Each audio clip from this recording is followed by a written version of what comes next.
Hi friends, welcome to Shailu's world. ಜ್ವರ ಬಂದು ನಾಲ್ಗೆ ಕೆಟ್ಟಿದೆಯಾ ಅಥವಾ ಚಳಿಗೆ ಖಾರ ಖಾರ ತಿನ್ನಬೇಕು ಅನ್ನಿಸ್ತಿದೆಯಾ? ಬನ್ನಿ, ಸಿಂಪಲ್ಲಾಗಿ ಖಾರವಾಗಿ ಮತ್ತು ಬೇಳೆ ಹಾಕ್ತೇನೆ ಸಾಂಬಾರು ಮಾಡೋದನ್ನು ತೋರಿಸ್ತಾ ಇದ್ದೀನಿ. ನಾಲ್ಗೆ ಚುರುಕ್ ಅನ್ನೋ ಅಂಥ ಸಾಂಬಾರು. ಇದನ್ನು ನಾವು ಮೆಣಸು ಬೆಳ್ಳುಳ್ಳಿ ಖಾರ ಅಂತ ಹೇಳ್ತೀವಿ. ಮೆಣಸು ಬೆಳ್ಳುಳ್ಳಿ ಖಾರ ಮಾಡೋದಕ್ಕೆ ಏನೆಲ್ಲ ಪದಾರ್ಥ ಬೇಕು ಅಂತ ನೋಡೋಣ. ಮೆಣಸು 1 ಸ್ಪೂನು, ಮತ್ತು ತುರಿದಿರೋ ತೆಂಗಿನಕಾಯಿ 1-3 ಸ್ಪೂನಷ್ಟು ತೊಗೊಂಡಿದ್ದೀನಿ. ಮತ್ತು ಬೆಲ್ಲ ಒಂದು ಚಿಕ್ಕ ಪೀಸಷ್ಟು ಸಾಕು. ಖಾರದ ಪುಡಿ 2 ಸ್ಪೂನು.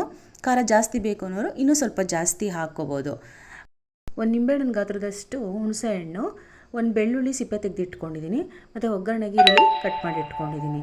ಈಗ ಮಿಕ್ಸಿ ಜಾರ್ಗೆ ಬೆಳ್ಳುಳ್ಳಿ, ಮೆಣಸು, ಖಾರದ ಪುಡಿ, ತೆಂಗಿನಕಾಯಿ, ಹುಣಸೆ ಹಣ್ಣು ಇಷ್ಟನ್ನು ಹಾಕ್ಕೊಂಡು ನುಣ್ಣಗೆ ರುಬ್ಕೊಂಡು ಬರೋಣ.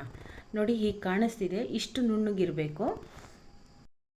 ಸ್ಟವ್ ಮೇಲೆ ಒಂದು ಪಾತ್ರೆ ಇಟ್ಕೊಂಡು 1 ಸ್ಪೂನ್ ಎಣ್ಣೆ ಹಾಕ್ಕೊಂಡು, ಎಣ್ಣೆ ಹಾಕಾದ್ಮೇಲೆ ಸಾಸಿವೆ 1/2 ಸ್ಪೂನ್ ಹಾಕ್ಕೊಳ್ತಾ ಇದ್ದೀನಿ. ಸಾಸಿವೆ ಚಿಟಪಟ ಅಂತ ಸಿಡಿದ್ಮೇಲೆ ಈರುಳ್ಳಿ ಮತ್ತು ಕರ್ಬೇವಿನ ಸೊಪ್ಪು ಹಾಕ್ಕೊಳ್ತಾ ಇದ್ದೀನಿ.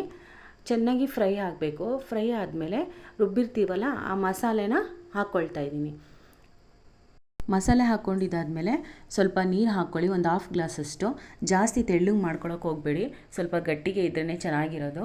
ಮತ್ತು ರುಚಿಗೆ ತಕ್ಕಷ್ಟು ಉಪ್ಪು ಹಾಕ್ಕೊಂಡ್ಮೇಲೆ ಒಂದು ಅರ್ಧ ಸ್ಪೂನಷ್ಟು ಅರಿಶಿನ ಹಾಕ್ಕೊಂಡು 5ರಿಂದ 10 ನಿಮಿಷದಷ್ಟು ಕುದಿಸಿದ್ರೆ ಸಾಕಾಗತ್ತೆ. ಬಿಸಿ ಮುದ್ದೆ ಜೊತೆಯಲ್ಲಿ 1-2 ಕಡಲೆಬೀಜ ಹುರ್ಕೊಂಡು ತಿಂತಾಯಿದ್ರೆ ಎಂಥ ಜ್ವರ ಬಂದಿರೋರ್ಗೂ ಕೂಡ ಹಿತವಾಗಿರುತ್ತೆ ನಾಲಿಗೆಗೆ. ಹಾಗೆ ಚಳಿ ಇದ್ದಾಗ, ಮಳೆ ಇದ್ದಾಗ ಈ ಥರ ಮಾಡ್ಕೊಂಡು ತಿನ್ಬೋದು. ಈ ಥರ ಬೇಳೆ ಇಲ್ಲದೇ ಮಾಡಿರ್ತಕ್ಕಂಥ ಸಾಂಬಾರು ನಿಮ್ಗೆ ಇಷ್ಟ ಆಯಿತು ಅಂದರೆ ದಯವಿಟ್ಟು ಲೈಕ್ ಮಾಡಿ, ಶೇರ್ ಮಾಡಿ, ಕಾಮೆಂಟ್ ಮಾಡಿ. ಒಂದು ಸರಿ ಟ್ರೈ ಮಾಡಿಬಿಟ್ಟು ಹೇಗಿದೆ ಅಂತ ಕಾಮೆಂಟ್ ಬಾಕ್ಸಲ್ಲಿ ಕಾಮೆಂಟ್ ಮಾಡಿ ಫ್ರೆಂಡ್ಸ್. ಬೆಲ್ ಬಟನ್ನ ಪ್ರೆಸ್ ಮಾಡಿ, ಎಲ್ಲ ವಿಡಿಯೋ ನೋಟಿಫಿಕೇಷನ್ ನಿಮಗೆ ಬರುತ್ತೆ. ಸಬ್ಸ್ಕ್ರೈಬ್ ಆಗಿ. Thank you for watching.